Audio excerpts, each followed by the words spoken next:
Discussion on verses 1 to 22 of 22.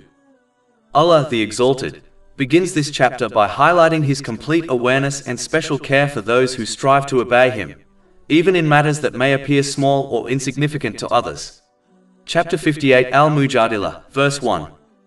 Certainly has Allah heard the speech of the one who argues with you, her husband, and directs her complaint to Allah. And Allah hears your dialogue. Indeed, Allah is hearing and seeing. The situation described was not a public event affecting nations or armies, but a private family dispute involving a distressed woman seeking justice. Yet Allah, the Exalted, revealed verses addressing her situation, demonstrating that He hears every voice, understands every hardship, and responds to those who sincerely turn to Him.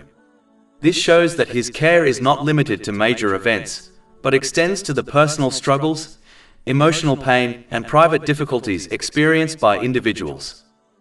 This verse also demonstrates that Islam is a complete and comprehensive code of conduct that governs every aspect of life. Allah, the Exalted, consistently connects worldly matters such as marriage, family relationships, financial dealings, and social conduct to Himself throughout the Holy Quran. This connection makes it clear that no aspect of life exists outside the guidance of Allah, the Exalted. Islam is not limited to acts of worship alone, but provides guidance for every situation a person encounters, whether it appears religious or worldly. Every interaction, decision, and responsibility carries spiritual significance, because each represents an opportunity either to obey Allah, the Exalted, or to disobey Him. For this reason, one must avoid adopting the mistaken attitude that Allah, the Exalted, only concerns Himself with outward acts of worship, such as prayer, fasting, or charity, while worldly matters remain separate. In reality, Allah, the Exalted, will question people about all aspects of their lives, including how they treated their families, how they conducted their affairs, how they used their wealth, and how they responded to the challenges they faced. Every blessing and every situation forms part of the test of life. Therefore, a person must learn and act upon Islamic teachings so they can respond correctly in every circumstance.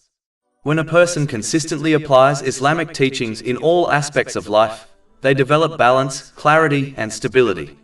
They learn to correctly prioritize their responsibilities, treat others with justice, and use their blessings in ways that bring benefit rather than harm. This balanced approach produces harmony within their mind and body, allowing them to correctly place everything and everyone in their life according to their proper importance. As a result, they prepare themselves properly for their accountability on the Day of Judgment, while also experiencing peace of mind in this world. In contrast, a person who treats Islam selectively, following it only when convenient and ignoring it when it conflicts with their desires, undermines their own spiritual and emotional stability. Such a person treats divine guidance like a garment that can be worn or removed depending on personal preference. In reality, this behavior reflects obedience to personal desires, rather than obedience to Allah, the Exalted. Chapter 25 Al-Furqan, verse 43. Have you seen the one who takes as his God his own desire? This verse reveals that when a person allows their desires to override divine guidance, they are no longer truly submitting to Allah, the Exalted, but instead submitting to their own inclinations. This leads to the misuse of blessings, poor decisions, and misplaced priorities. Over time, this produces an unbalanced mental and physical condition, as the person loses clarity, purpose, and inner stability. Such individuals may still experience worldly comfort, wealth, or temporary happiness, but these external comforts cannot compensate for the absence of inner peace. Their lives often become filled with anxiety, dissatisfaction, and confusion, because their actions contradict the natural balance established by divine guidance. They also fail to adequately prepare for their accountability on the Day of Judgment, where every action, intention, and responsibility will be examined. In contrast, those who recognize that Allah, the Exalted, hears, sees, and cares about every aspect of their lives will strive to obey Him in both public and private matters. They understand that divine guidance exists not to restrict them, but to protect them and guide them toward lasting peace and success. Through this sincere obedience, they achieve tranquility in this world and prepare themselves for eternal peace in the hereafter, through obtaining a balanced mental and physical state, and through correctly placing everything and everyone within their life. Chapter 58 Al-Mujadila, verses 1 to 2. Certainly has Allah heard the speech of the one who argues with you, her husband, and directs her complaint to Allah. And Allah hears your dialogue, indeed Allah is hearing and seeing. Those who declare their wives unlawful for themselves by comparing them to their mothers among you, their wives are certainly not their mothers. Their mothers are none but those who gave birth to them. These verses address an abominable practice that regrettably still appears among some Muslims in various forms. It refers to the situation in which a husband, in an attempt to express anger, disdain, or emotional punishment toward his wife, compares her to his mother. Before the advent of Islam, this statement was treated as a form of divorce, effectively severing the marital bond through a baseless and unjust declaration.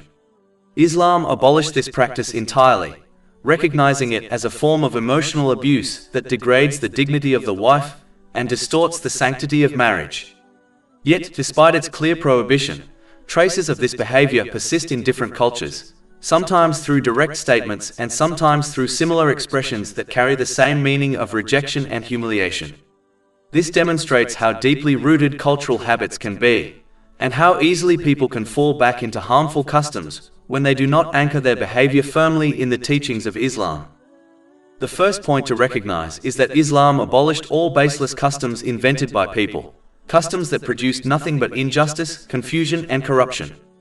For this reason, it is essential for every Muslim to follow the two authentic sources of guidance, the Holy Quran and the teachings of the Holy Prophet Muhammad, peace and blessings be upon him, in every matter, whether religious or worldly.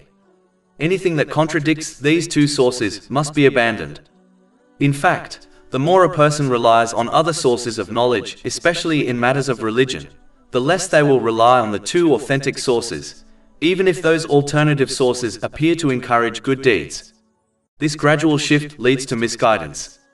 This is why the Holy Prophet Muhammad, peace and blessings be upon him, warned in a well-known narration found in Sunan Abu Dawood, number 4606, that any matter not rooted in the two authentic sources will be rejected by Allah the Exalted. Furthermore, the more a person acts upon religious ideas that originate outside the two authentic sources, the more likely they are to adopt beliefs and practices that contradict Islam. This is one of the ways the devil misleads people, step by step, slowly drawing them away from the truth.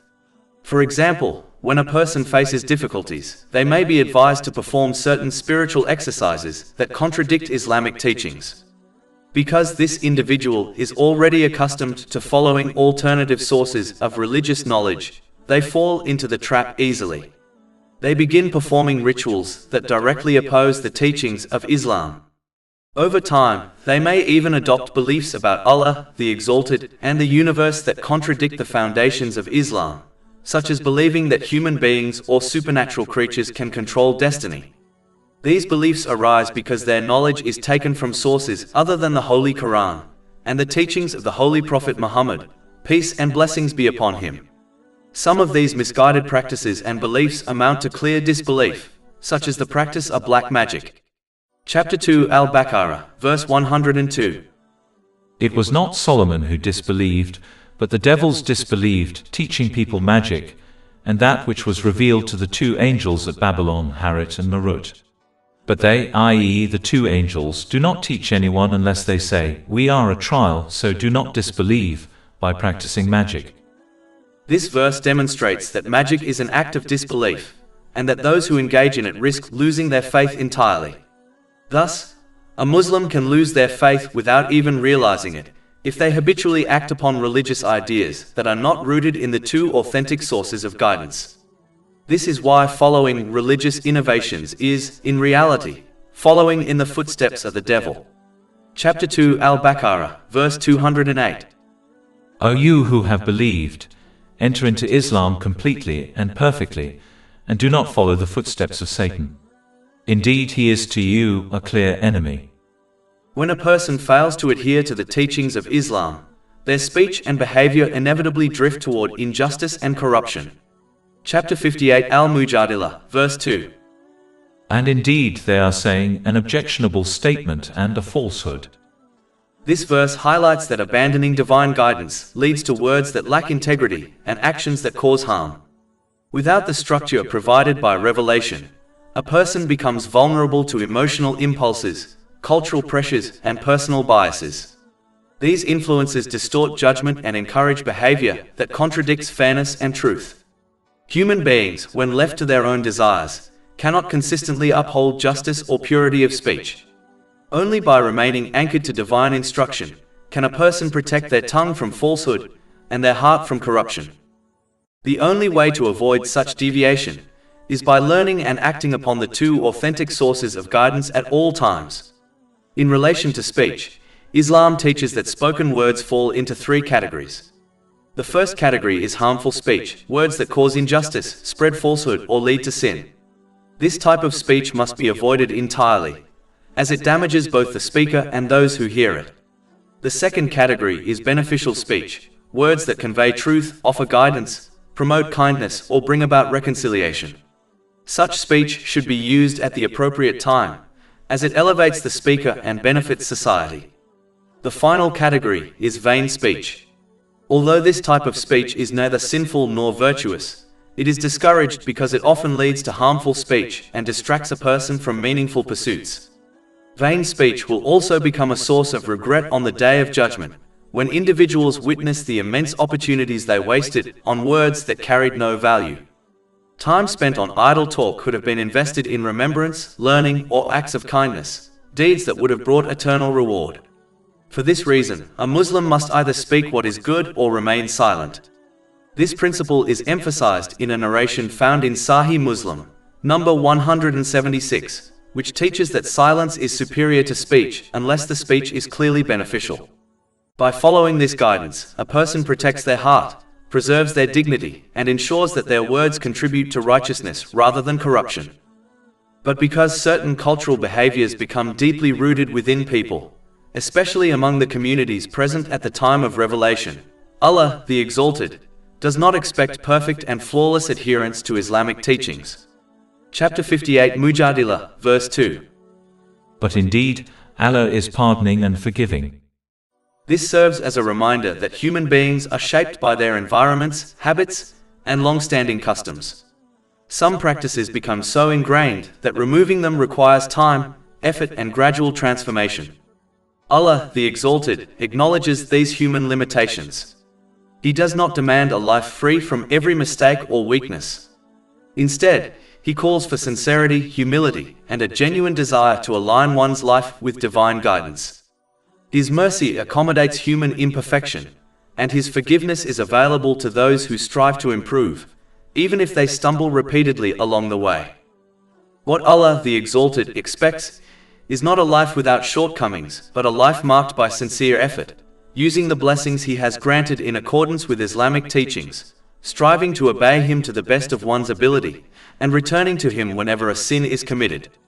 The true danger does not lie in falling into error, for every human being is prone to mistakes. The real danger lies in persisting in wrongdoing without remorse, without reflection, and without repentance. When a person adopts an attitude of sincere striving and regular repentance, Allah, the Exalted, promises forgiveness, mercy, and inner tranquility. Such individuals experience peace of mind in this world and hope for salvation in the next, because they live with awareness, humility, and a heart that continually returns to its Lord. Their journey is not defined by perfection, but by persistence, sincerity, and a deep recognition of their dependence on divine mercy. As the relationship between spouses is a sacred and honored bond, Allah, the Exalted, emphasizes the seriousness of mistreating one's spouse, particularly through statements that degrade or humiliate them, such as comparing a wife to one's mother.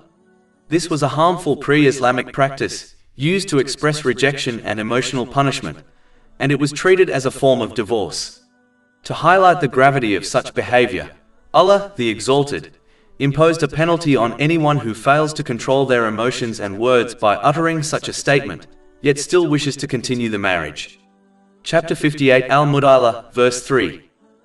And those who declare their wives unlawful for themselves by comparing them to their mothers, and then wish to go back on what they said, then there must be the freeing of a slave before they touch one another. That is what you are admonished thereby. This ruling demonstrates that marriage is not a relationship to be manipulated through impulsive or abusive speech. It is a covenant that demands responsibility, emotional discipline, and deep respect. By imposing a penalty on those who utter such harmful statements, yet wish to maintain their marriage, Allah the Exalted teaches that words carry weight and consequences. A spouse's dignity must never be violated through careless expressions, rooted in cultural habits or emotional outbursts. The penalty serves as a corrective measure, reminding the individual that marriage is a sacred trust, not a space for reckless declarations or emotional retaliation. As taking captives during battles and wars was a widespread and deeply entrenched practice across the known world, Islam could not prohibit the taking of captives outright without placing Muslims at a severe disadvantage. If Muslims were forbidden from taking captives while their enemies continued the practice, the Muslim population of slaves would increase while the opposing populations would diminish. This imbalance would have created significant social and political instability. Therefore, Islam adopted a gradual and strategic approach. It first transformed the condition of slaves by commanding that they be treated with the highest level of respect, compassion, and care. Allah the Exalted urged such noble conduct towards slaves that they were effectively treated as members of the household. For example, the Holy Prophet Muhammad, peace and blessings be upon him, instructed Muslims to feed their slaves from the same food they themselves ate, to clothe them in the same garments they wore, and to never overburden them with tasks. Instead, he commanded that they be assisted in their daily duties. This guidance is found in a narration recorded in Sahih Muslim, number 4313. In addition to improving their treatment, Islam took deliberate steps to eradicate slavery altogether by making the act of freeing a slave one of the most virtuous deeds, carrying immense spiritual reward. For instance, a person who freed their slave purely for the sake of Allah, the Exalted, was promised freedom from hell, as mentioned in a narration found in Jami at-Tirmidhi, number 1541. Furthermore, Islam established the freeing of a slave as the first expiation for certain sins, as seen in the main verse under discussion. Through this multi-layered approach, elevating the status of slaves, encouraging their emancipation, and making their freedom a means of repentance, Islam steadily dismantled the institution of slavery from within society. When these teachings were implemented, slaves were treated with dignity and compassion, and the oppressive form of slavery that had existed for centuries gradually disappeared. Sadly, in some parts of the world, slavery persists in different forms, such as financial exploitation and economic bondage. Therefore, Muslims must continue to play their part in eradicating all forms of modern slavery according to their means, including offering financial support, advocating for justice, and assisting those trapped in oppressive circumstances. After warning people to respect and uphold the rights of their spouse, as outlined in Islamic teachings, Allah, the Exalted, firmly reminds them that He is fully aware of everything they do and will therefore hold them accountable in both this world and the next. Chapter 58 Al-Mujadila, verse 3. And Allah is acquainted with what you do. This reminder reinforces the seriousness of marital responsibilities. Even if a person attempts to justify their behavior through cultural norms, emotional impulses, or personal frustrations, nothing escapes the knowledge of Allah, the Exalted. Every word spoken, every intention formed, and every action taken within the marriage is known to Him. This awareness should cultivate humility, caution, and sincerity in the heart of every person. It encourages individuals to treat their spouses with fairness, compassion, and respect, knowing that their conduct is being recorded and will be presented before them on the Day of Judgment. As Islam is a perfectly balanced religion, it takes into account the many circumstances people face, and therefore provides concessions when necessary. Chapter 58 Al-Mujadila, verse 4. And he who does not find a slave, then a fast for 2 months consecutively before they touch one another, and he who is unable, then the feeding of 60 poor persons. These concessions demonstrate both the seriousness of the violation and the mercy of Allah, the Exalted. The difficulty of the penalties reflects the gravity of uttering such harmful statements against one's spouse. It serves as a further reminder that a person must fulfill the rights of their spouse, which include treating them with respect, kindness, and affection. In moments of anger, they must restrain their behavior and guard their words so that they do not commit injustice. The penalties are therefore not merely punishments. They are corrective measures designed to protect the sanctity of marriage, cultivate emotional discipline, and ensure that the dignity of one's spouse is never compromised. In addition, because Islam is a complete and comprehensive code of conduct, Allah, the Exalted, consistently connects worldly matters, such as marriage, to obedience to Him throughout the Holy Quran. Chapter 58 Al-Mujadila, verse 4. That is for you to believe in Allah and His Messenger, and those are the limits set by Allah. This verse teaches that every aspect of life, whether worldly or religious, falls under the influence of Islamic guidance. No situation is outside the scope of divine instruction. Therefore, a person must avoid adopting the ignorant attitude that Allah, the Exalted, only cares about ritual acts of worship, such as the obligatory prayers, while worldly matters are of no concern. In reality, Allah, the Exalted, will question people about every circumstance they encountered, whether related to worship, family, finances, speech, or behavior. Because of this, individuals must ensure that they learn and act upon Islamic teachings so that they respond correctly in every situation. Doing so guarantees that they achieve a balanced mental and physical state, placing everything and everyone in their lives in the correct position, while also preparing themselves adequately for their responsibilities on the Day of Judgment. This approach leads to tranquility in both worlds. A person must therefore avoid treating Islam like a coat that is worn and removed according to personal desires. The one who behaves in this manner is not truly submitting to Allah, the Exalted, but is instead submitting to their own desires, even if they verbally claim otherwise. Chapter 25 Al-Furqan, verse 43. Have you seen the one who takes as his God his own desire? The individual who fails to act upon Islamic teachings in every situation will inevitably misuse the blessings they have been granted. As a result, they will find themselves in an unbalanced mental and physical condition, placing people and priorities in the wrong positions, and failing to prepare for their responsibilities on the Day of Judgment. This misalignment leads to stress, confusion, and hardship in both worlds, even if they experience certain worldly comforts. Their life becomes disordered because they have disconnected their daily actions from divine guidance. And no amount of material luxury can compensate for the inner turmoil that arises from living without a clear, divinely guided framework. In fact, as warned in verse 4, the one who fails to support their verbal declaration of faith in Allah, the Exalted, with genuine action, such as fulfilling the rights of people, may be judged as a non-Muslim on the Day of Judgment. Chapter 58 Al-Mujadila, verse 4. And for the disbelievers is a painful punishment. It is essential to understand that in this world a person is judged as a Muslim by the law based on their verbal declaration of faith. This outward testimony is sufficient for legal matters such as marriage, inheritance, and communal rights. However, in the hereafter, every individual will be judged by Allah, the Exalted, according to their inward reality, a reality that is hidden from all except Him. Therefore, someone who verbally claims to believe in Allah, the Exalted, and in their accountability in the next life, yet fails to support this declaration with consistent action, may in fact possess no faith in their heart. If this is the case, they will be treated as a non-Muslim on the Day of Judgment, even if the law considered them a Muslim in this world. This distinction highlights the seriousness of hypocrisy, and the danger of relying solely on verbal claims, without embodying the teachings of Islam in daily conduct. In addition, the one who fails to support their verbal declaration of faith with action is in great danger of losing their faith before they die. Faith may be likened to a delicate flame that requires constant tending. Just as a fire weakens and eventually dies when deprived of fuel, faith diminishes and may be extinguished if not sustained through regular acts of obedience, reflection, and repentance. Neglecting this spiritual nourishment places a person at risk of losing the very light that guides them.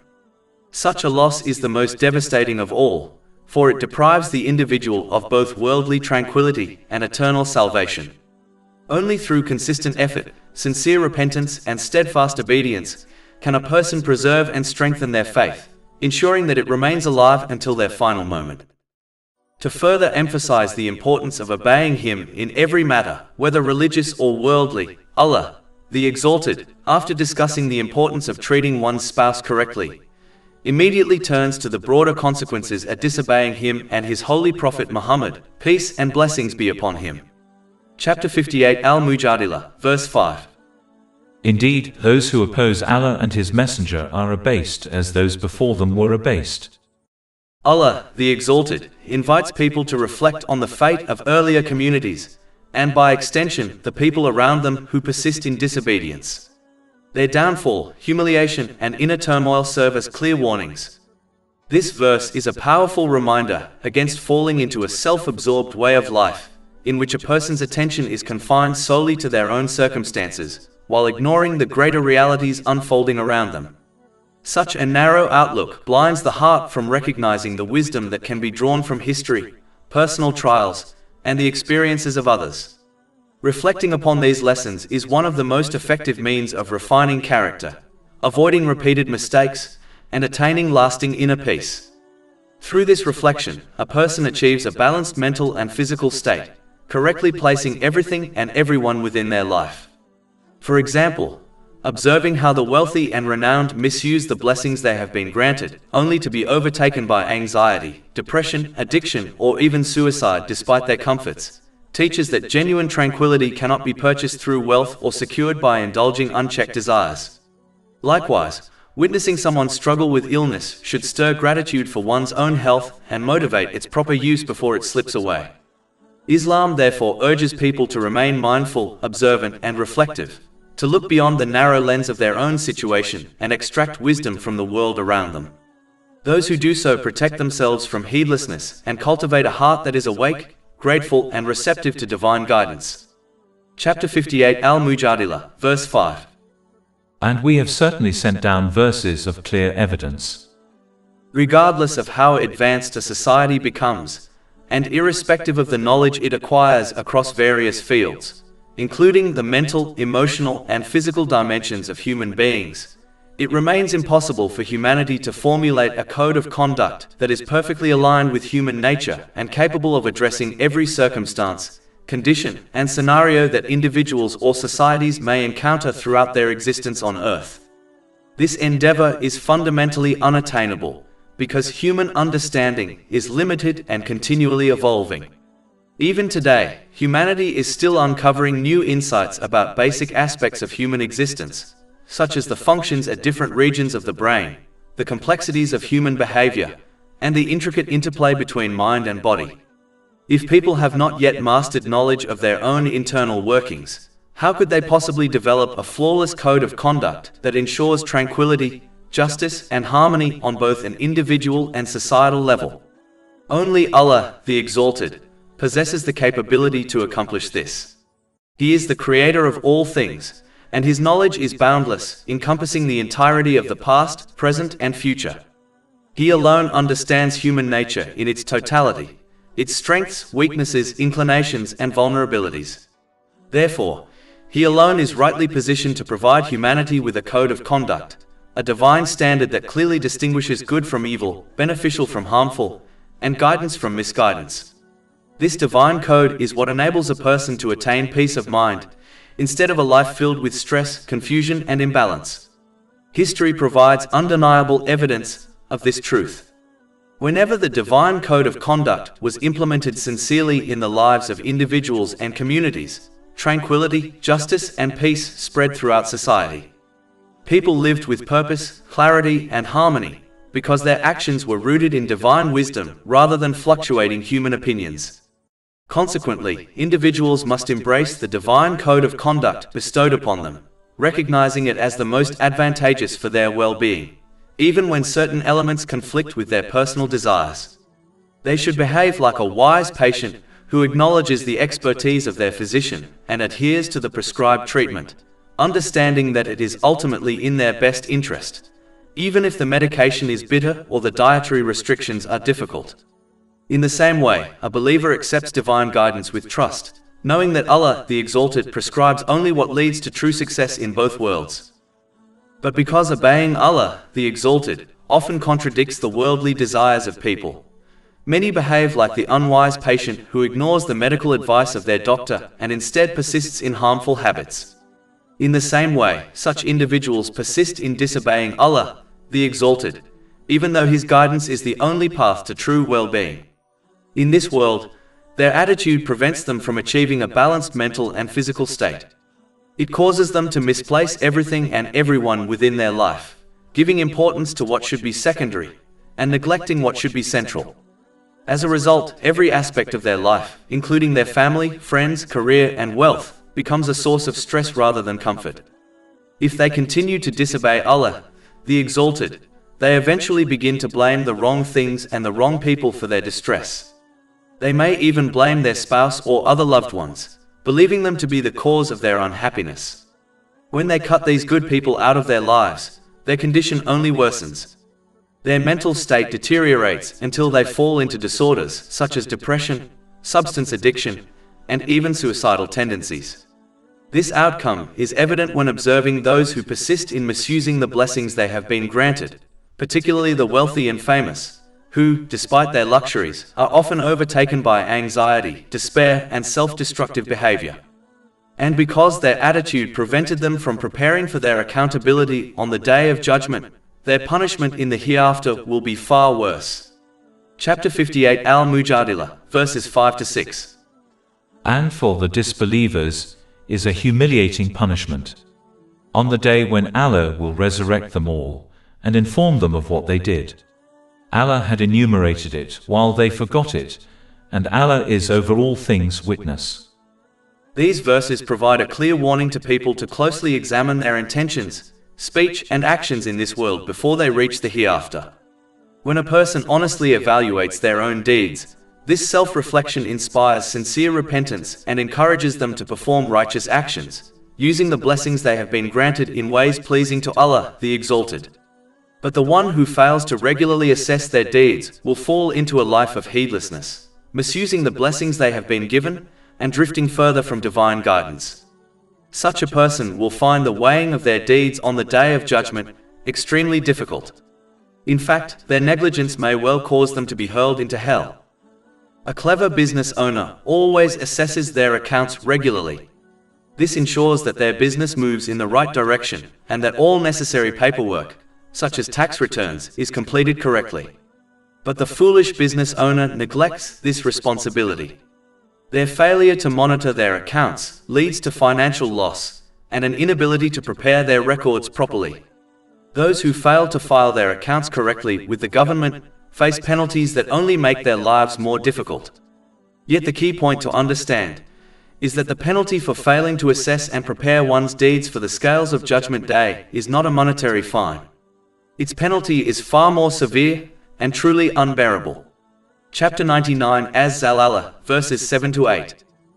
So whoever does an atom's weight of good will see it, and whoever does an atom's weight of evil will see it.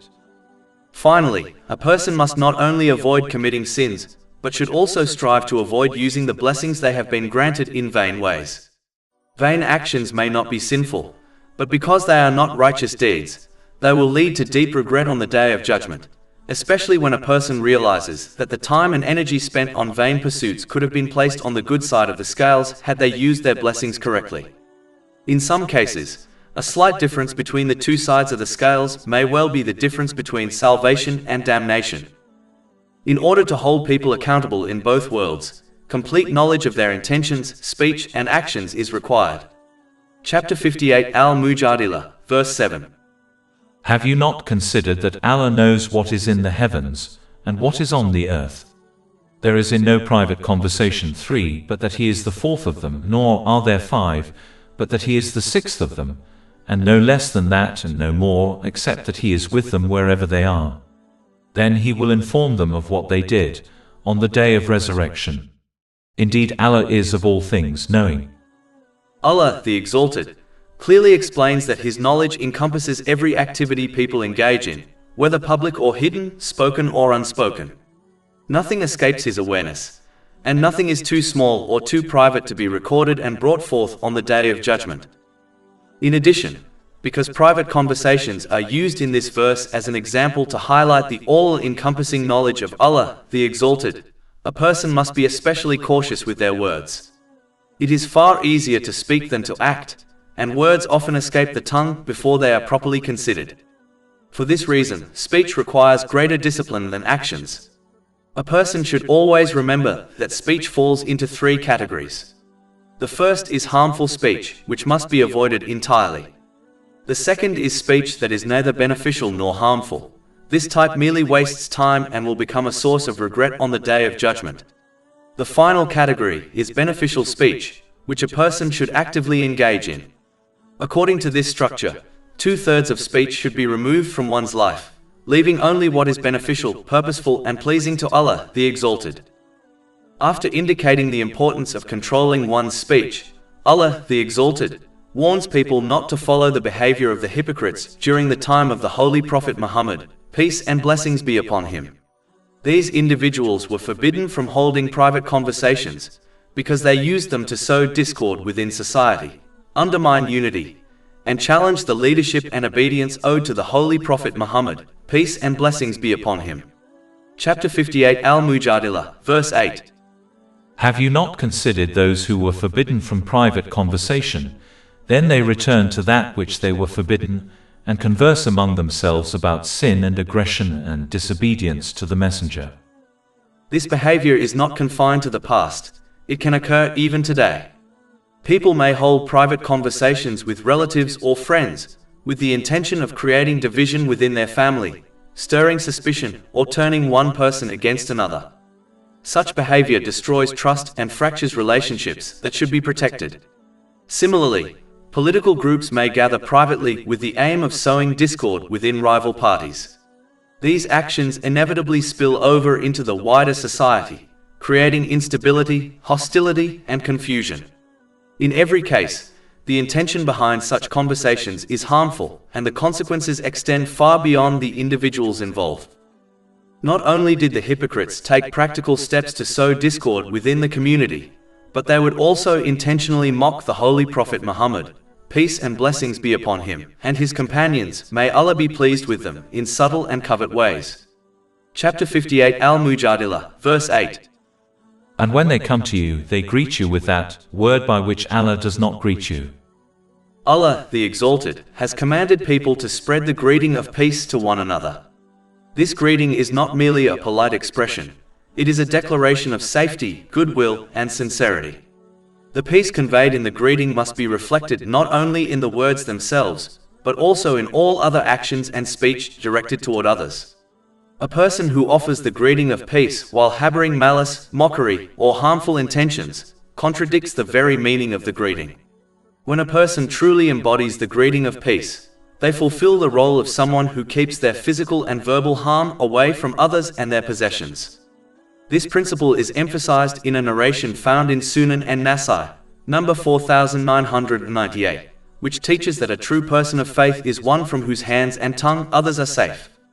Therefore, the greeting of peace is not simply a ritual, it is a commitment to conduct oneself with integrity, kindness, and restraint. As Allah, the Exalted, grants people time to reconsider their behavior and return to Him, some individuals mistakenly interpret this delay as proof that they will not be held accountable. This was the attitude of the hypocrites during the time of the Holy Prophet Muhammad, peace and blessings be upon him, who questioned why no punishment immediately descended upon them. Chapter 58 Al-Mujadila, verse 8. And say among themselves, why does Allah not punish us for what we say? A person who misuses the blessings they have been given must never assume that the absence of visible consequences means they are safe. Punishment may already be unfolding in ways they fail to recognize, or it may be postponed out of divine mercy to allow space for repentance. But if they persist in their behavior, the effects inevitably appear. In this life, such an attitude disrupts a person's inner balance. Their thinking becomes disordered, their priorities become confused, and they begin to place people and responsibilities in the wrong positions. As this imbalance grows, every part of their life, family, friendships, work, and wealth, turns into a source of strain rather than stability. If they continue down this path, they eventually misidentify the cause of their distress. Instead of recognizing their own disobedience as the root of their turmoil, they blame innocent people around them, including their spouse or close relatives. When they distance themselves from those who genuinely care for them, their emotional state deteriorates further. This downward spiral often leads to severe psychological consequences, deep sadness, dependency on harmful substances, and in extreme cases, thoughts of self-destruction.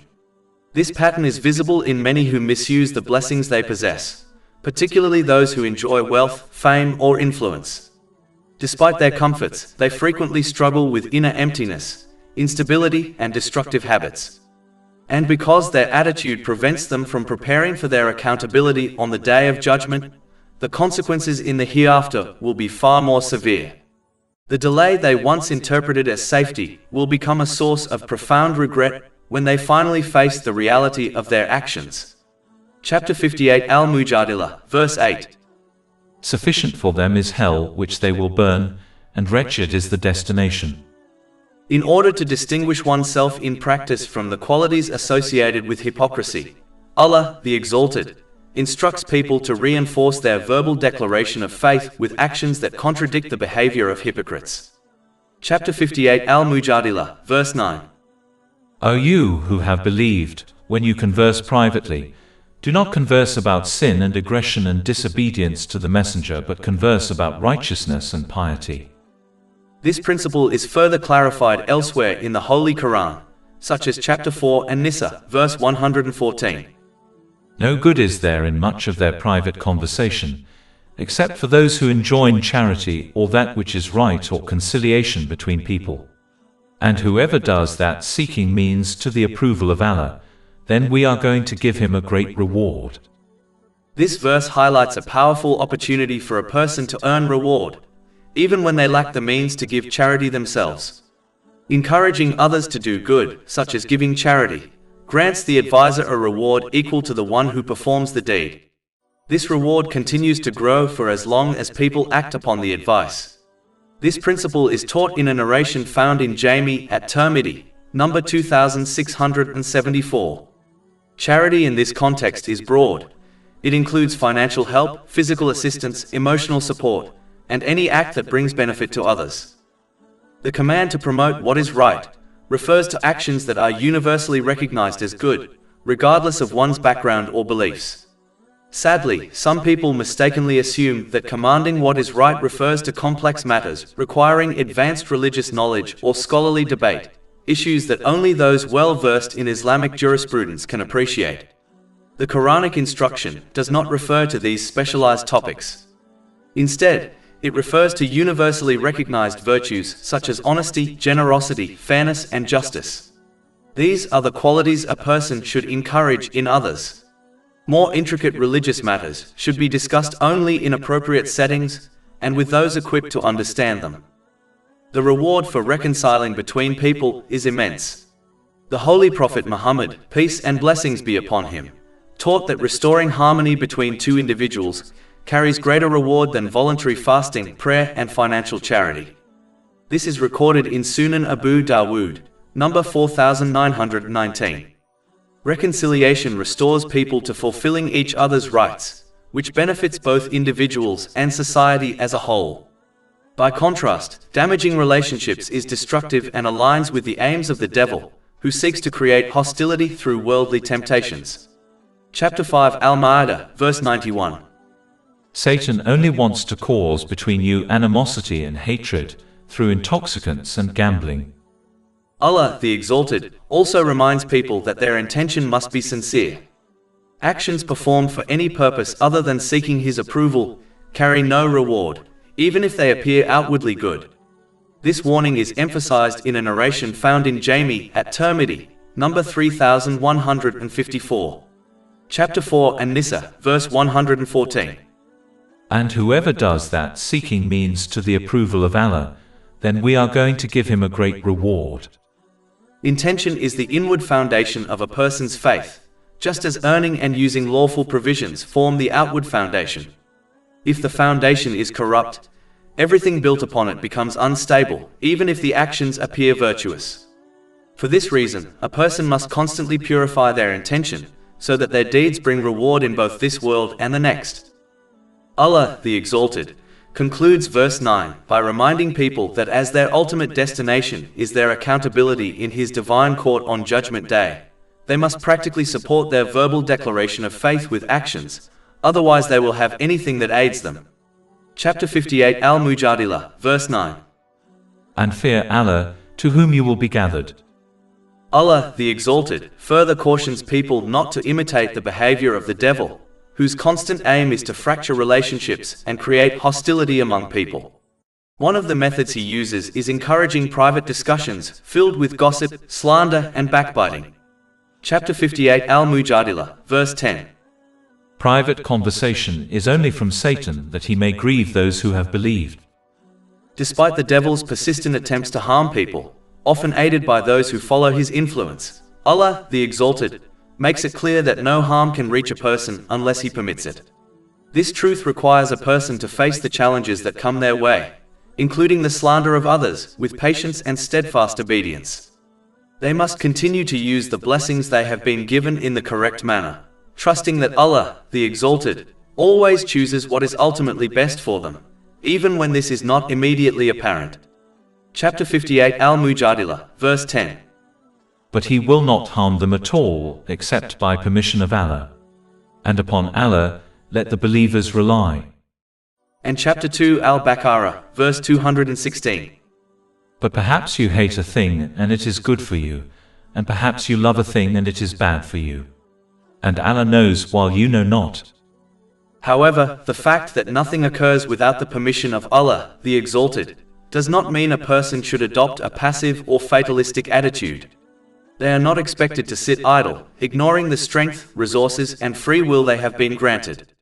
Failing to act would contradict the very purpose of life in this world. Chapter 67 Al-Mulk, verse 2. He who created death and life to test you, as to which of you is better indeed. Therefore, when a person encounters a difficulty, they must first make full use of the means available to them. For example, if they fall ill, they should seek proper medical treatment. Only after exhausting the resources provided by Allah, the Exalted, should they turn fully to patience and trust, awaiting His assistance. This approach is supported by the Holy Quran, which uses a term for seeking help that implies doing so after one has exerted their own effort.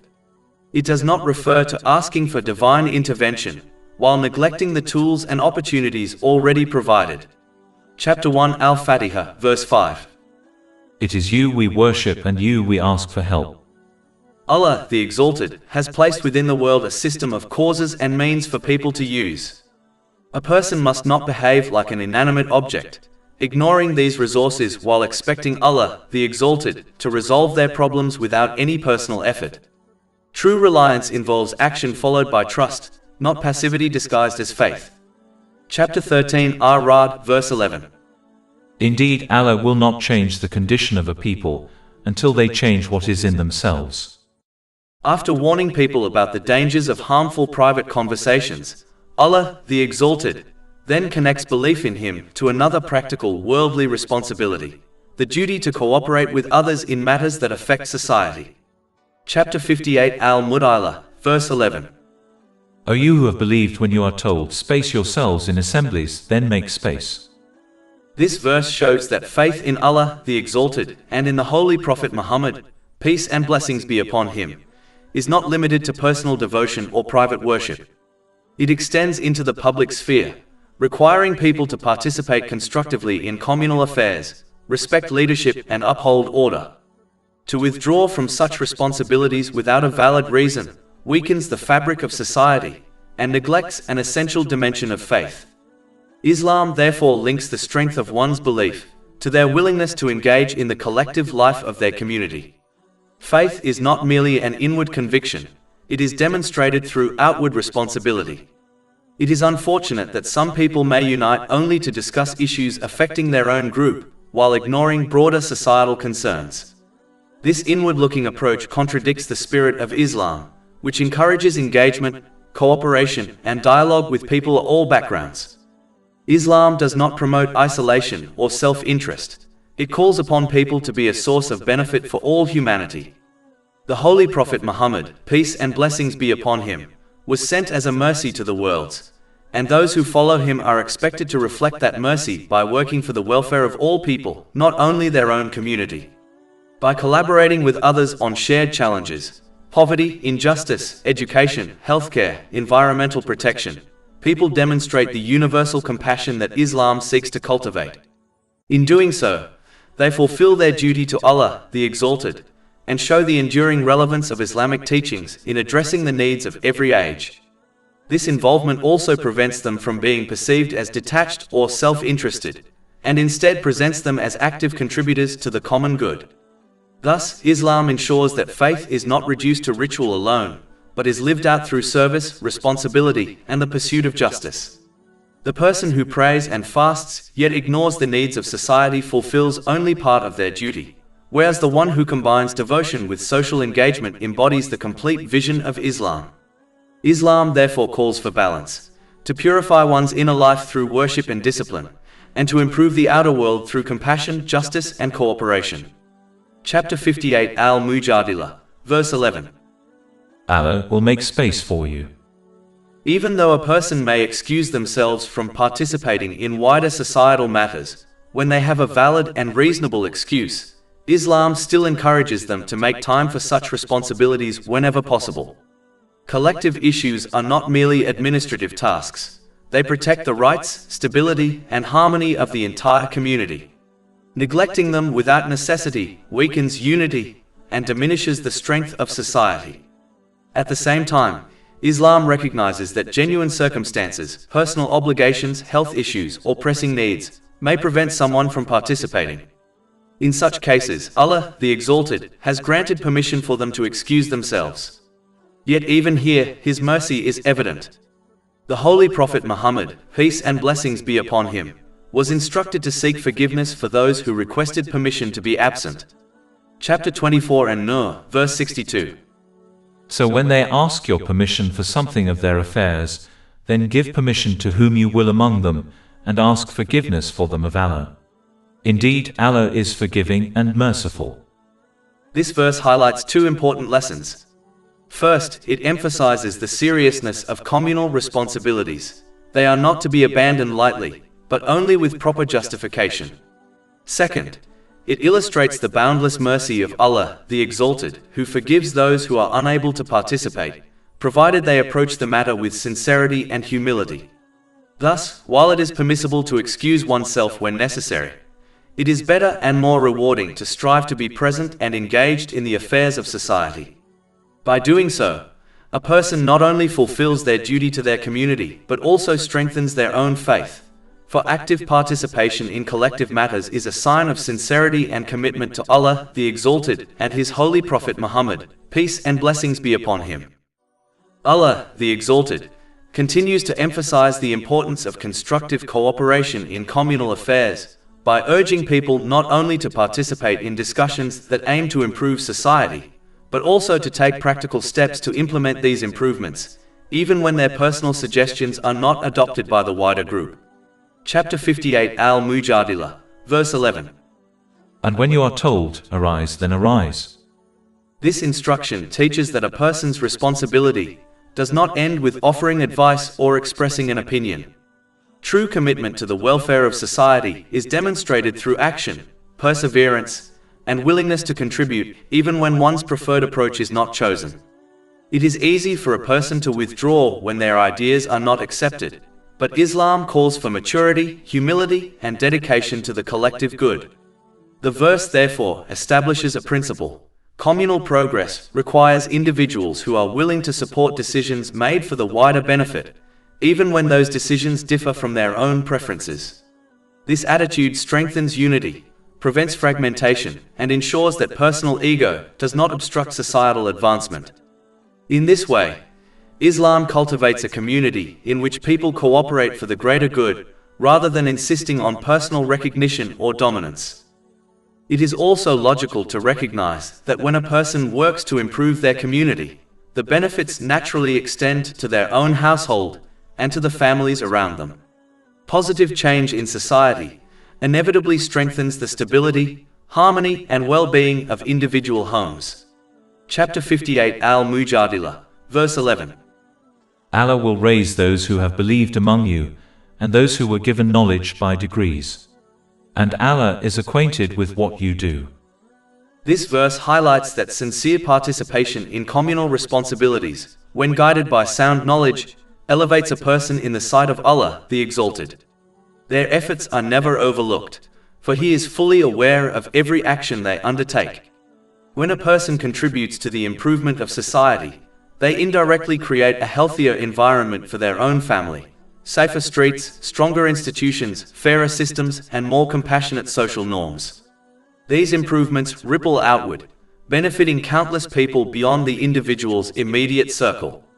Furthermore, the verse emphasizes that those who combine faith with knowledge and action are granted higher ranks because they embody the holistic vision of Islam, belief rooted in understanding and expressed through service.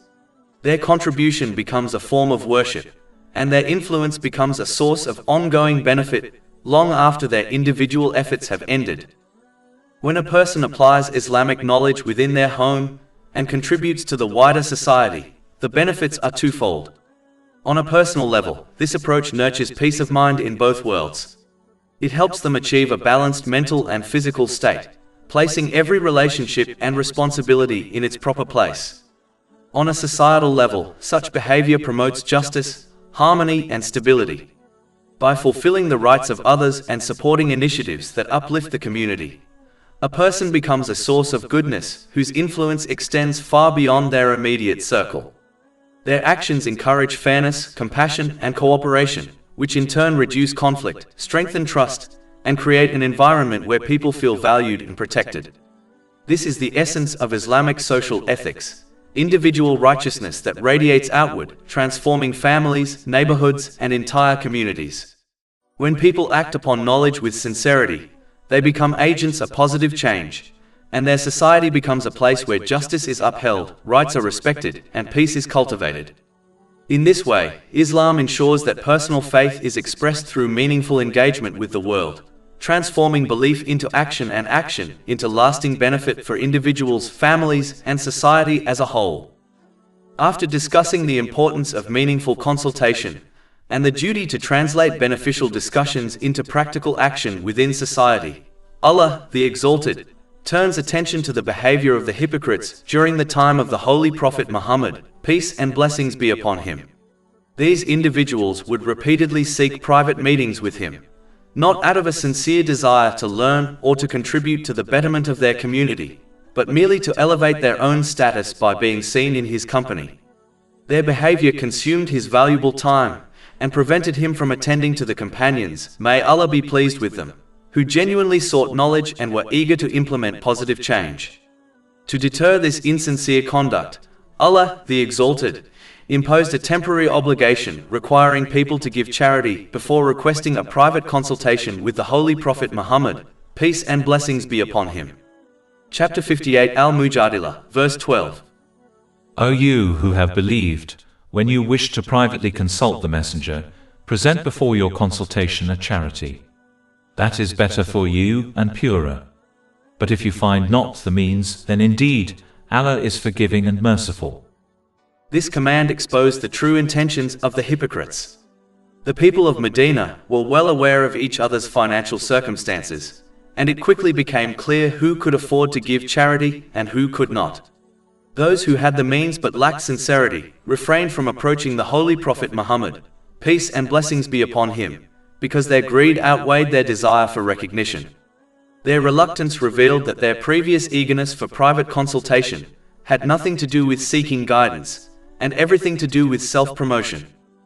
The obligation to give charity before consultation remained in effect only briefly. Its purpose was not to burden sincere individuals, but to expose and deter those who were abusing the time of the Holy Prophet Muhammad, peace and blessings be upon him. Once the hypocrites had been unmasked by their refusal to give charity, the command was lifted. Yet the impact remained. The hypocrites no longer dared to waste his time, knowing that their earlier behavior had revealed their greed to the community. This explanation is discussed in Tafsir Ibn Kathir, Volume 9, page 531. Chapter 58 Al-Mujadila, verse 13. Have you feared to present before your consultation charities?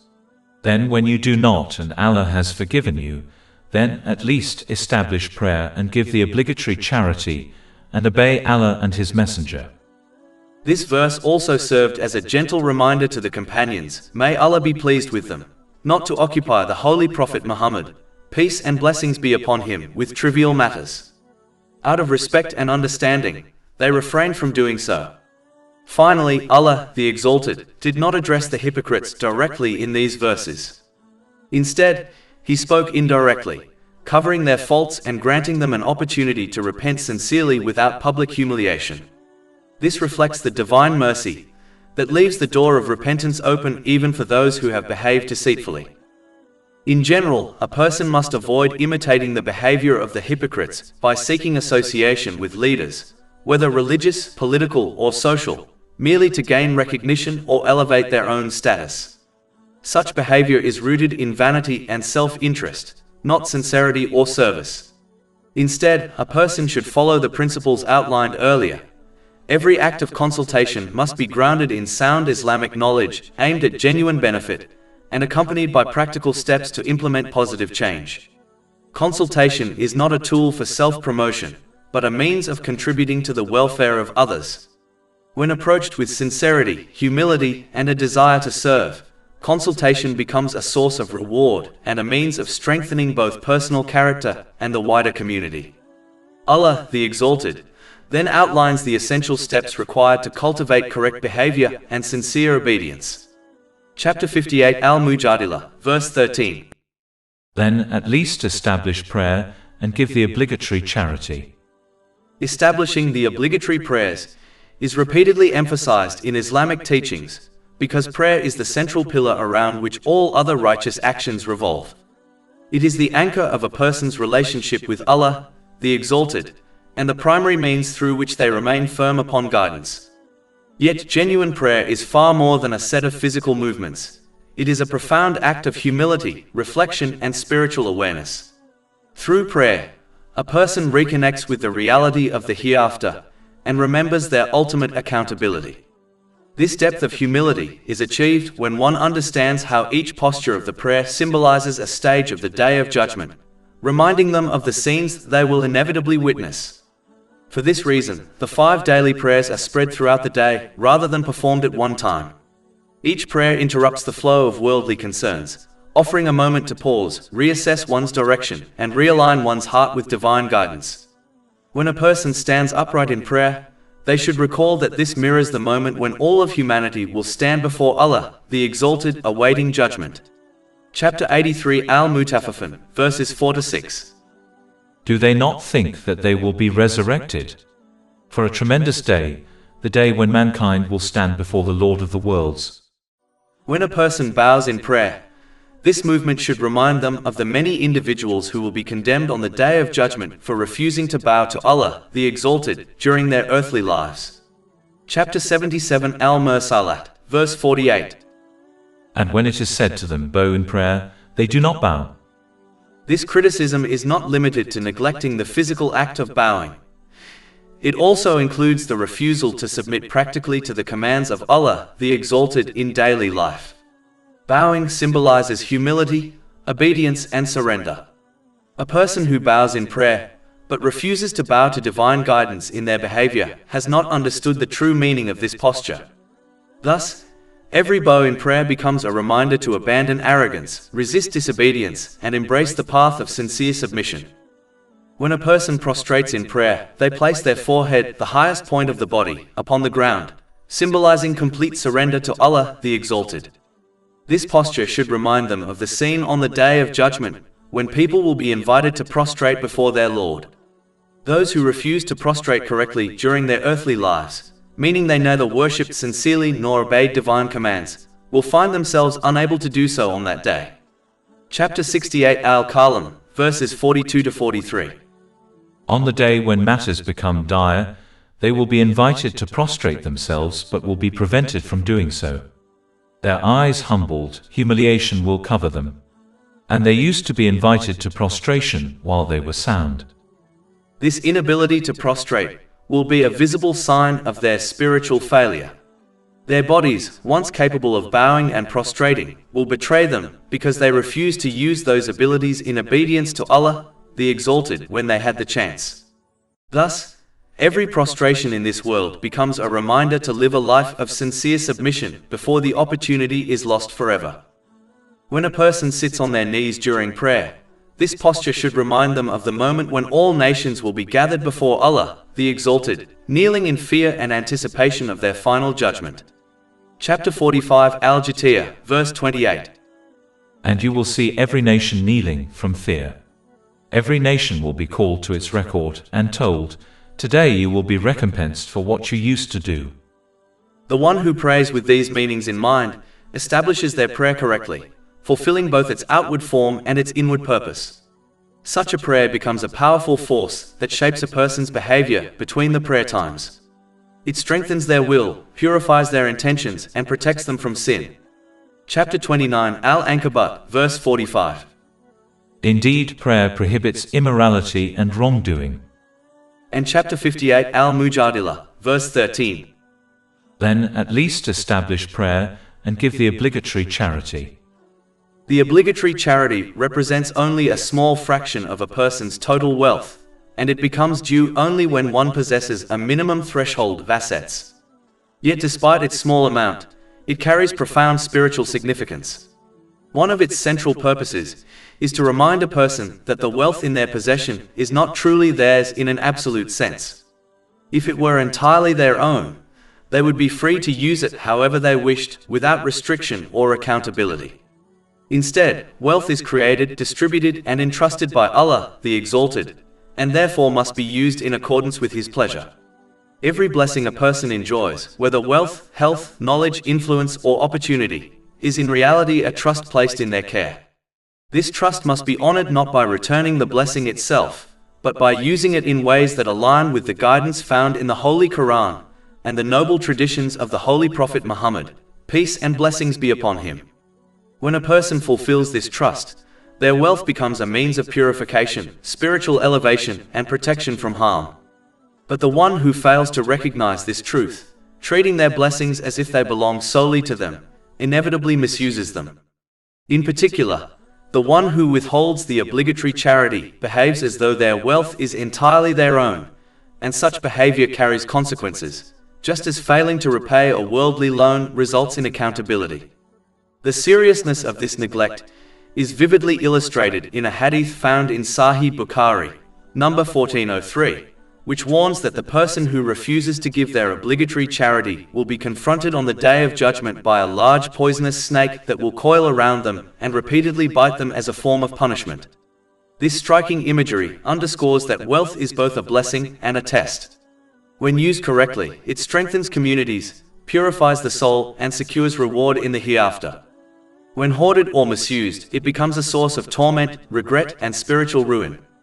Thus, a person must remember that every coin spent in the way of Allah, the Exalted, is not a loss but an investment, one that yields returns far greater than anything this world can offer.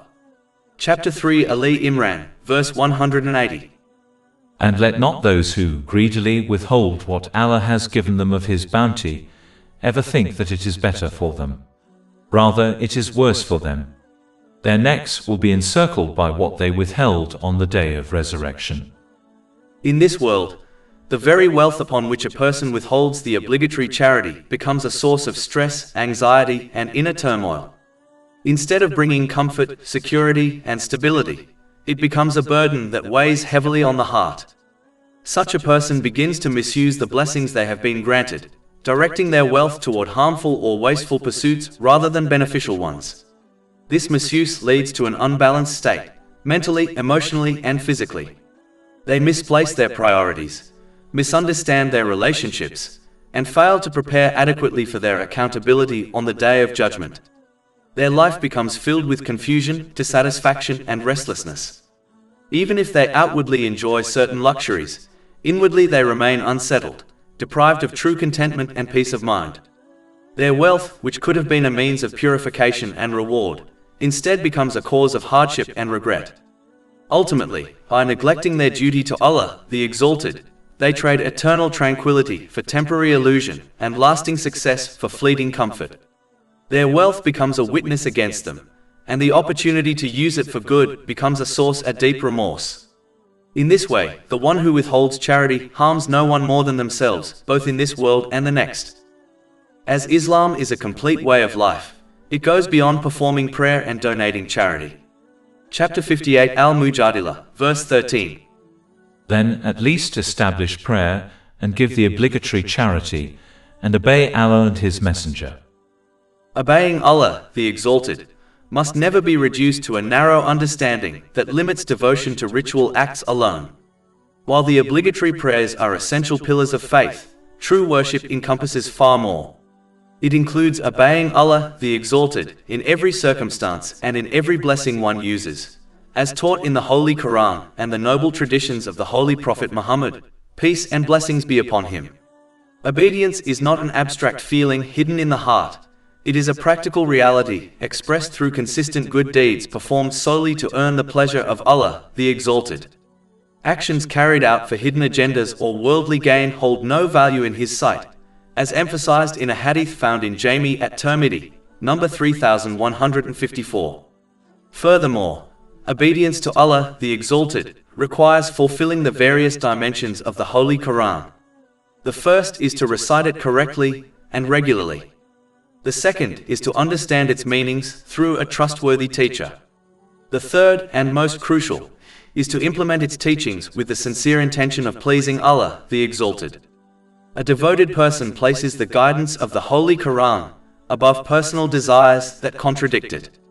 Shaping one's character according to the Holy Quran is a sign of genuine commitment to Allah's exalted revelation, reflecting the example of the Holy Prophet Muhammad, peace and blessings be upon him, whose character embodied the Quran, as mentioned in a hadith found in Sunan Abu Dawood, number 1342. Honoring the Holy Quran requires engaging with it wholeheartedly, striving to understand and apply all its teachings, even when they challenge one's personal inclinations. Those who selectively follow only the teachings that suit them demonstrate a lack of sincerity and deprive themselves of the Holy Quran's full transformative power. Chapter 17 Al-Isra, verse 82.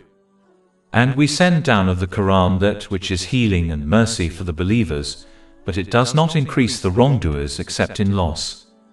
Ultimately, it is vital to recognize that although the Holy Quran provides solutions for worldly difficulties, its purpose is far greater than resolving temporary problems. A person must not treat the Holy Quran as a tool to be used only in moments of hardship, and then set aside once relief is obtained.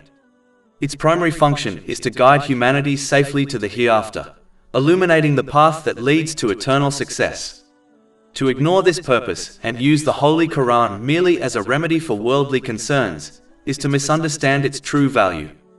This behavior resembles someone who purchases a car equipped with numerous features but lacking an engine, an object that appears complete yet cannot fulfill its essential purpose. Such an approach reveals a lack of genuine commitment to the Holy Quran. True devotion requires embracing it as a lifelong guide, not a temporary solution. Only then does a person benefit from its wisdom, its healing, and its mercy in both worlds. Chapter 58 Al-Mujadila, verse 13. Then at least establish prayer, and give the obligatory charity, and obey Allah and His Messenger. A person must support their verbal declaration of believing in, loving and respecting the Holy Prophet Muhammad, peace and blessings be upon him, by studying his life, internalizing his teachings and putting them into practice. Mere verbal admiration is insufficient unless it is accompanied by sincere imitation. Chapter 3 Ali Imran, verse 31. Say, if you should love Allah, then follow me, so Allah will love you and forgive you your sins. And Allah is forgiving and merciful. And chapter 59 Al-Hash, verse 7. And whatever the Messenger has given you, take, and what he has forbidden you, refrain from. And chapter 4 An-Nisa, verse 80. He who obeys the Messenger has obeyed Allah. And chapter 33 Al-Ahzab, verse 21. There has certainly been for you in the Messenger of Allah an excellent pattern for anyone whose hope is in Allah and the Last Day, and who remembers Allah often. These verses collectively establish that true love for the Holy Prophet Muhammad, peace and blessings be upon him, is demonstrated through obedience, imitation, and adherence to his guidance. A person must therefore shape their character upon his noble example, adopting virtues such as patience, gratitude, humility, and generosity, while abandoning destructive traits such as envy, arrogance, and greed. This transformation not only refines one's inner state, but also brings peace of mind, for positive qualities naturally cultivate a positive outlook. Moreover, learning and acting upon the teachings of the Holy Prophet Muhammad, peace and blessings be upon him, ensures that a person represents him accurately to the wider world. The one who fails to embody his teachings inevitably misrepresents him, discouraging non-Muslims and even other Muslims from appreciating the beauty of Islamic guidance. When people witness poor behavior from Muslims, they often direct their criticisms towards the Holy Prophet Muhammad, peace and blessings be upon him, rather than recognizing the individual's shortcomings. Every Muslim will be held accountable for contributing to such misrepresentation, for it is their duty to reflect the teachings of Allah, the Exalted, and His Holy Prophet Muhammad, peace and blessings be upon him, with integrity and sincerity. In addition, just as previous nations who professed love for their prophets, peace be upon them, will not be united with them in the hereafter because they failed to follow them in practice, likewise Muslims who neglect to follow the Holy Prophet Muhammad, peace and blessings be upon him, will not join him in the next life. A person will ultimately be gathered with those they imitated in this world. This principle is indicated in a hadith found in Sunan Abu Dawood, number 4031. Thus, the one who models their life upon the Holy Prophet Muhammad, peace and blessings be upon him, will be honored with his companionship in the hereafter, while the one who imitates worldly figures, sinful influences, or corrupt trends will find themselves resurrected alongside those they chose to follow. This reality underscores the importance of conscious imitation. Every action, habit, and aspiration draws a person closer to a particular group. Therefore, the one who desires the company of the Holy Prophet Muhammad, peace and blessings be upon him, must strive to embody his teachings in every aspect of life. As Allah, the Exalted, possesses complete knowledge of every intention, every word spoken, and every action performed by all people, He will hold each individual to account with absolute precision and perfect justice. Nothing escapes His awareness, and nothing is overlooked or forgotten. Chapter 58 Al-Mujadila, verse 13. And Allah is acquainted with what you do. Allah, the Exalted, identifies yet another trait of hypocrisy, adopting a two-faced approach in order to gain favor with different groups who hold conflicting values, beliefs, or agendas. Such individuals shift their loyalties depending on where they believe worldly benefit lies, presenting themselves as allies to opposing sides while being sincere to neither. Chapter 58 Al-Mujadila, verse 14. Have you not considered those who make allies of a people with whom Allah has become angry? They are neither of you nor of them, and they swear to untruth while they know. This verse exposes the inner emptiness of the hypocrite. They lack genuine loyalty, integrity, and conviction. Their alliances are built on falsehood, and their speech is crafted to please whichever group they stand before. The Holy Prophet Muhammad, peace and blessings be upon him, warned of the severity of this behavior in a hadith found in Sunan Abu Dawood, number 4873, stating that the one who is two-faced will be resurrected on the day of judgment with two tongues of fire. This imagery reflects the destructive nature of duplicity. A person who speaks differently to different groups ultimately burns their own credibility, dignity, and spiritual standing. A sincere Muslim must therefore remain consistent in their words and actions, seeking only the pleasure of Allah, the Exalted, in all circumstances. The one who maintains honesty, even when it appears difficult, will be protected by Allah, the Exalted, from any long-term harm that may arise from their truthfulness. But the one who follows the path of the hypocrites forfeits divine protection, and is left to wander in confusion and misguidance. Allah, the Exalted, will ensure that their deceit is eventually exposed to those they sought to impress, causing them to lose the very worldly benefits they pursued. Their reputation collapses, their alliances crumble, and they become despised by the very people they attempted to please. This worldly humiliation is minor compared to the punishment awaiting them in the hereafter, unless they sincerely repent. Chapter 58 Al-Mujadila, verse 15. Allah has prepared for them a severe punishment. Indeed, it was evil that they were doing. as two-faced behavior inevitably leads to a host of other sins, such as lying, deception, and manipulation.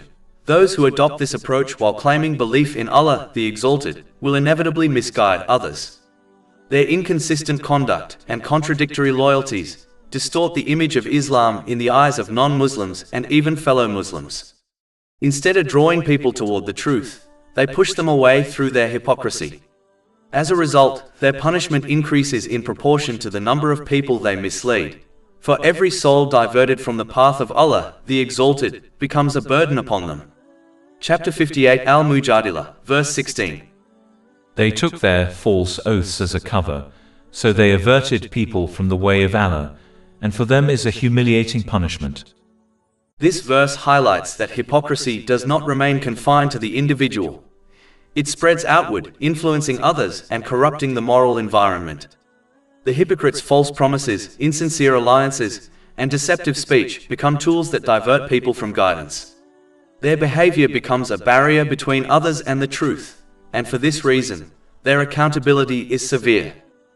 In order to avoid falling into this destructive pattern, a person must fulfill their duty of representing Islam correctly to the outside world by leading through example. This responsibility can only be met when one actively learns Islamic teachings, reflects upon them, and allows them to shape their character and conduct. Through this process, a person adopts the noble qualities emphasized in Islam, such as generosity, patience, humility, honesty, and compassion, while consciously abandoning harmful traits such as greed, envy, arrogance, and selfishness. When these virtues are consistently reflected in a person's speech and behavior, they present a true and accurate image of Islam to others, whether interacting with those unfamiliar with the religion or with fellow Muslims seeking guidance. In this way, Islam is conveyed not merely through words but through lived reality, making its truth and beauty evident through action. Conversely, the one who neglects this responsibility misrepresents Islam through their conduct. Their behavior may discourage others from embracing Islamic teachings, or from acting upon them sincerely. This is a grave failure, for misleading others, whether intentionally or through negligence, carries consequences. A person who drives others away from obedience to Allah, the Exalted, will be held accountable for this harm in both this world and the hereafter. Their actions become a source of loss for themselves and for those they influence, and unless they repent sincerely, they will face the consequences of every soul they pushed away from the path of truth. Allah, the Exalted, warns that although hypocrisy may appear to bring short-term worldly gain, such as reputation, influence, or wealth, these benefits quickly turn into sources of deep distress when a person persists in misusing them. Their behavior prevents them from achieving a balanced mental and physical state, causing them to misplace priorities, misunderstand relationships, and misuse the blessings they have been granted. As a result, every aspect of their life, family, friendships, career, and wealth, gradually becomes a burden rather than a comfort. If they continue to disobey Allah, the Exalted, they begin to blame the wrong people and circumstances for their suffering, often directing their frustration toward innocent individuals, such as their spouse or close relatives. When they sever ties with those who genuinely care for them, their inner turmoil intensifies, leading them down a path of emotional instability. This downward spiral frequently results in severe psychological consequences, including depression, addiction, and even suicidal thoughts. Such outcomes are evident in many who persistently misuse their blessings, particularly among the wealthy and famous, who, despite enjoying material luxuries, often struggle with profound inner emptiness and instability. And because their attitude prevents them from preparing for their accountability on the day of judgment, the punishment awaiting them in the hereafter will be far more severe than any suffering they experience in this world. Chapter 58 Al-Mujadila, verse 17. Never will their wealth or their children avail them against Allah at all. Those are the companions of the fire, they will abide therein eternally. It is important to recognize that these verses highlight a fundamental aspect of hypocrisy, the tendency to make verbal claims that are contradicted by one's behavior. A person may loudly profess belief, sincerity, or loyalty, yet their actions reveal the opposite. This same pattern can be adopted by anyone who claims faith in Allah, the Exalted, but fails to support that claim through obedience and righteous conduct. Faith is not validated by speech alone, it must be reinforced through consistent action. When a person's behavior contradicts their verbal declaration, they fall into the very attitude condemned in these verses, even if they do not openly identify themselves as hypocrites.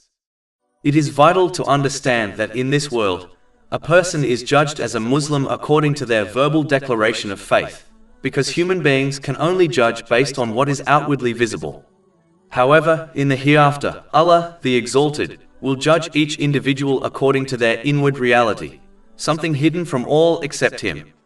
Therefore, a person who verbally claims belief in Allah, the Exalted, and professes accountability in the hereafter, yet fails to support this claim with sincere action, may possess no real faith in their heart.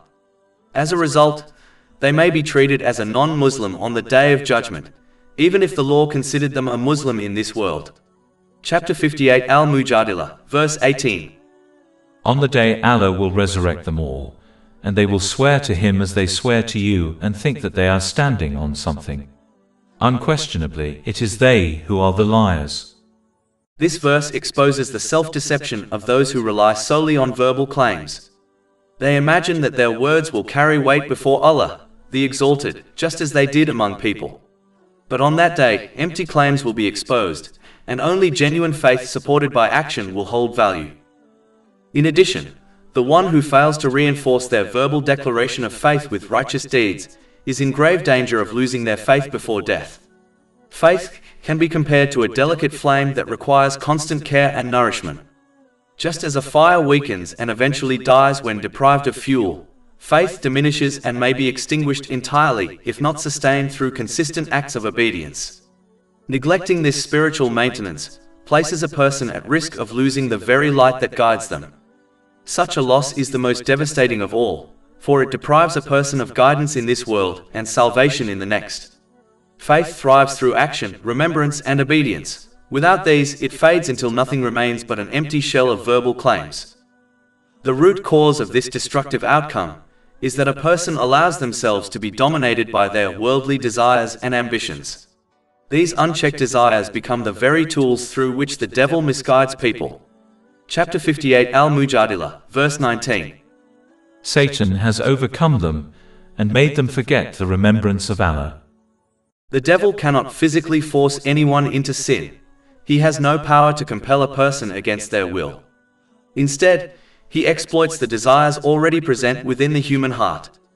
Through subtle whisperings, he magnifies these desires until they overshadow reason, faith, and self-restraint. He entices a person to pursue worldly desires at the expense of obedience to Allah, the Exalted. Chapter 58 Al-Mujadila, verse 19. Those are the party of Satan. When a person becomes consumed by worldly desires, they lose clarity, discipline, and moral direction.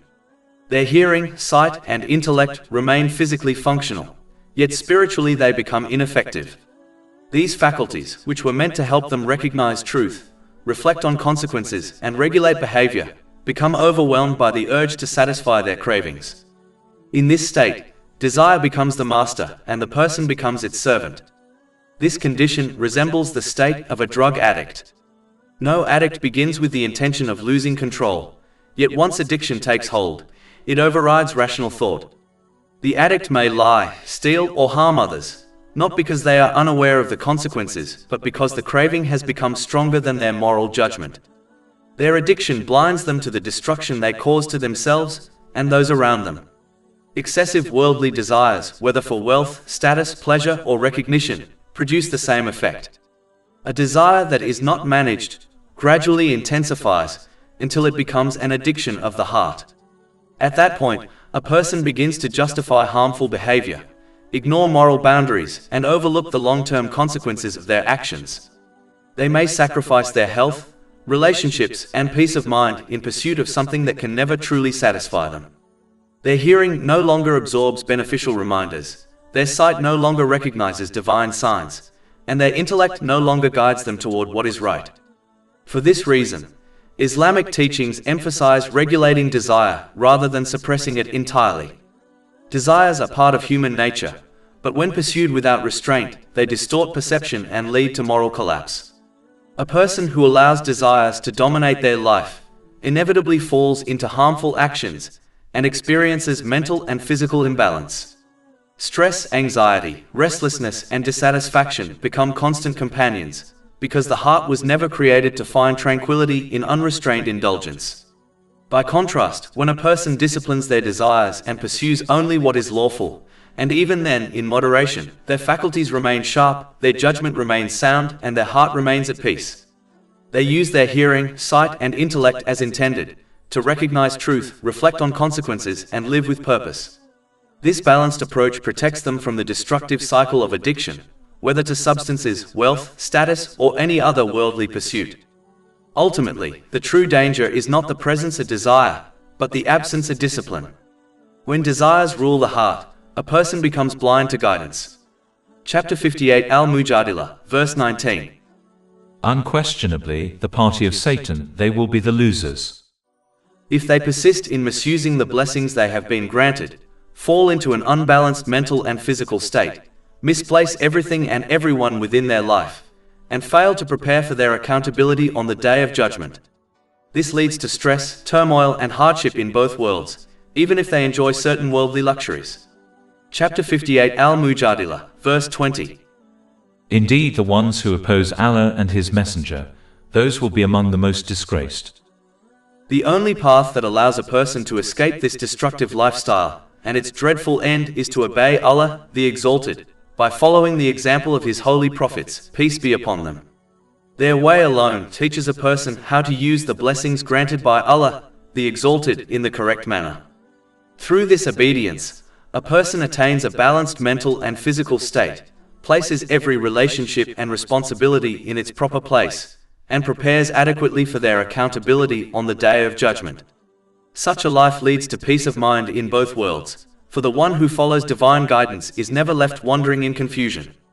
Chapter 58 Al-Mujadila, verse 21. Allah has written, I will surely dominate, I and my messengers. Indeed, Allah is powerful and exalted in might. This verse affirms that the path of the holy prophets, peace be upon them, will always prevail over falsehood, regardless of how appealing or widespread worldly alternatives may appear. Their guidance is the only route that leads to true success. No matter how advanced a society becomes, and regardless of the knowledge it acquires in various fields, including psychology, medicine, sociology, and the study of human behavior, it remains impossible for human beings to formulate a code of conduct that perfectly aligns with human nature and accommodates every circumstance, condition, and scenario that individuals or societies may encounter. This task is fundamentally beyond human capability. Even today, humanity continues to discover new information about the human body and mind, such as the functions at different regions of the brain. If human beings have not yet fully understood their own physical and mental structure, how could they possibly produce a flawless moral and social framework that guarantees justice, balance, and tranquility for all people? Only Allah, the Exalted, can accomplish this, for He is the creator of all things. His knowledge is limitless, encompassing the past, present, and future in their entirety. He alone is qualified to provide humanity with a perfect code of conduct, a standard that clearly distinguishes good from evil, benefit from harm, and guidance from misguidance. This divine code is the only system capable of granting peace of mind and protecting individuals from a life filled with stress, confusion, and imbalance. History provides undeniable evidence of this truth. Whenever the divine code of conduct was implemented sincerely in the lives of individuals and communities, it produced societies marked by justice, tranquility, compassion, and stability. People lived with purpose, families were strengthened, and communities flourished. This outcome was not the result of human intellect alone, but a divine guidance shaping human behavior. Therefore, individuals must embrace the divine code of conduct revealed by Allah, the Exalted, recognizing that it is the most beneficial path for their well-being, even when certain teachings conflict with their personal desires. They should approach divine guidance as a wise patient approaches the advice of a skilled physician, trusting that the prescription, even if difficult or unpleasant, is ultimately for their benefit.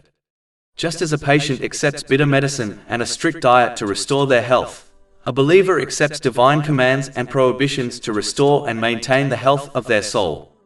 Only through this attitude can a person attain true balance, clarity, and peace in both worlds.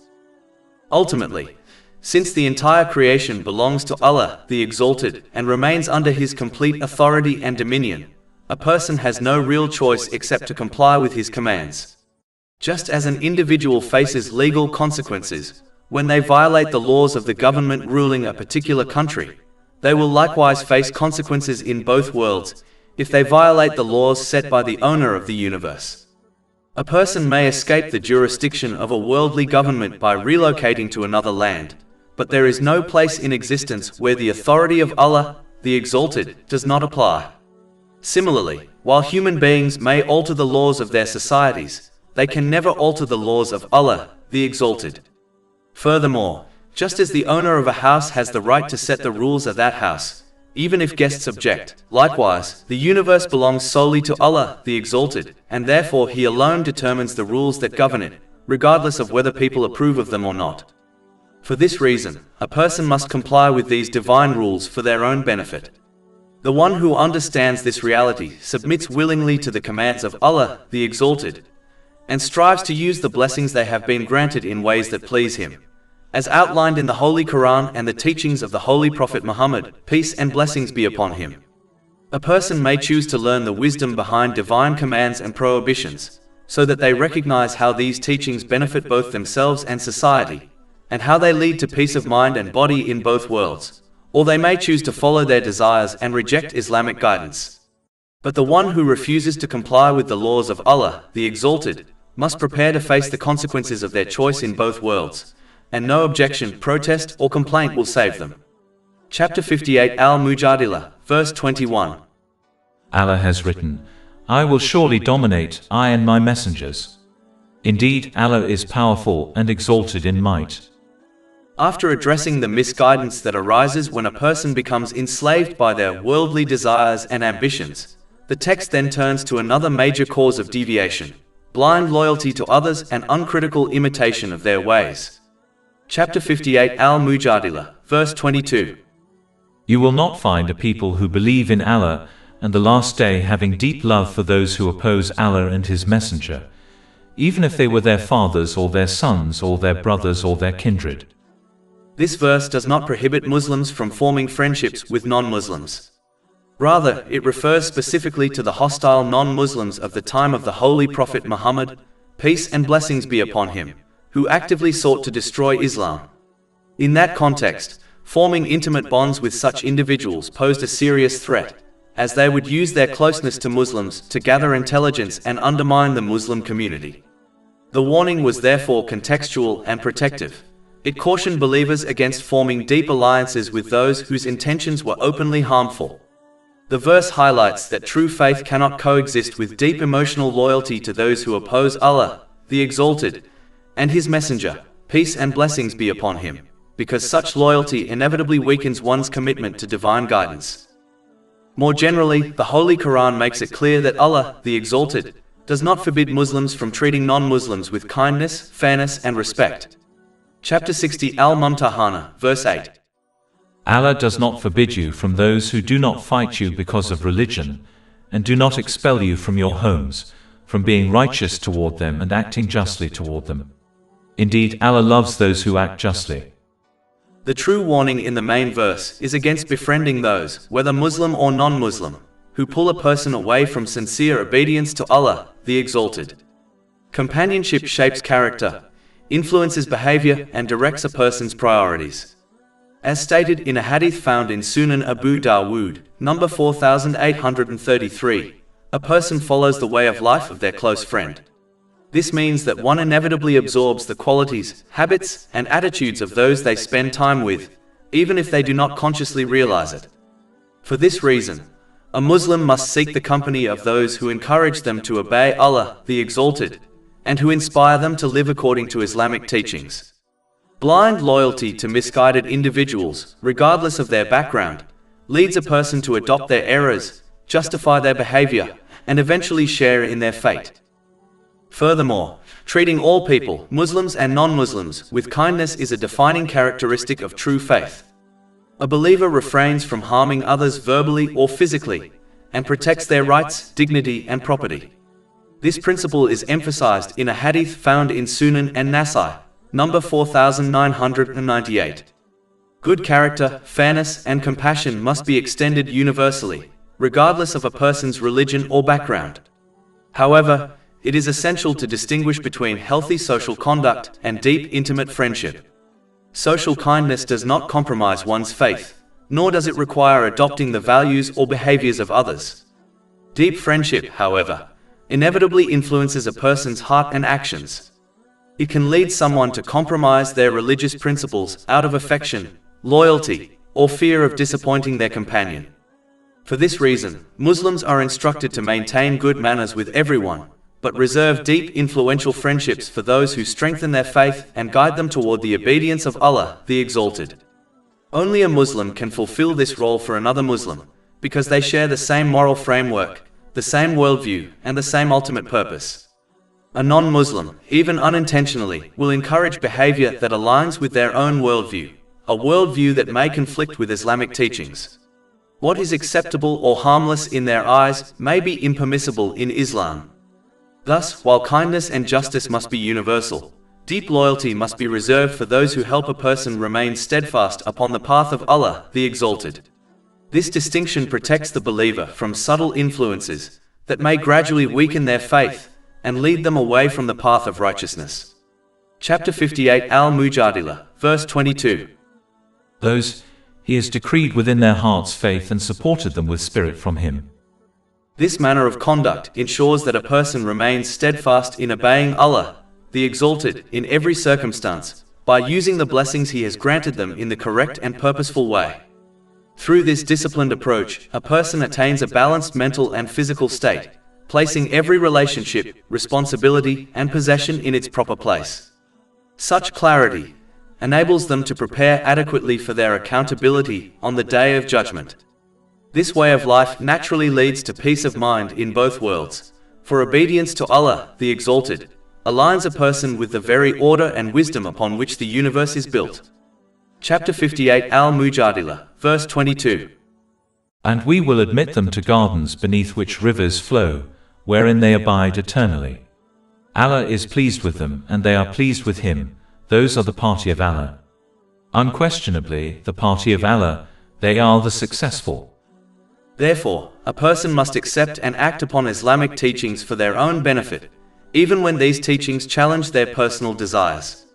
They must behave like a wise patient who follows the medical advice of a skilled doctor, knowing that the treatment, though bitter or restrictive, is ultimately for their well-being. Just as this patient achieves physical and mental health through disciplined adherence to medical guidance, the believer achieves spiritual, emotional, and psychological balance by adhering to the teachings of Islam. This is because the only one who possesses complete knowledge of human nature, its strengths, weaknesses, and vulnerabilities, is Allah, the Exalted. Human knowledge, despite centuries of research, remains limited. Society cannot solve every problem a person faces, nor can it provide guidance that prevents all forms of mental and physical distress. Human advice is shaped by limited experience, incomplete understanding, and personal biases. Only Allah, the Exalted, possesses perfect knowledge, and He has conveyed this knowledge through the Holy Quran and the teachings of the Holy Prophet Muhammad, peace and blessings be upon him. This truth becomes evident when one compares the lives of those who use their blessings according to Islamic teachings with those who do not. Even though patients often follow medical prescriptions without understanding the science behind them, Allah, the Exalted, does not ask people to follow Islam blindly. Instead, He invites them to reflect, observe, and recognize the wisdom and positive effects of His guidance. He wants people to embrace Islam through insight, not ignorance. But this requires approaching the teachings of Islam with an open and unbiased mind. Chapter 12 Yusuf, verse 108. Say, this is my way, I invite to Allah with insight, I and those who follow me. In addition, since Allah, the Exalted, alone controls the spiritual hearts of people, the true seat of tranquility, He alone determines who attains peace of mind and who does not. Chapter 53 An-Najm, verse 43. And that it is He who makes one laugh and weep. This verse serves as a reminder that emotional states, inner tranquility, and genuine contentment are ultimately granted by Allah, the Exalted. it becomes evident that He bestows this peace only upon those who use the blessings He has granted in the correct manner, as outlined in Islamic teachings. When individuals align their lives with divine guidance, they experience stability, clarity, and serenity. Chapter 16 and Nahl, verse 97. Whoever does righteousness, whether male or female, while he is a believer, we will surely cause him to live a good life, and we will surely give them their reward in the hereafter according to the best of what they used to do. All praise is due to Allah, Lord of the worlds, and may peace and blessings be upon His final messenger, Muhammad, his noble family and companions.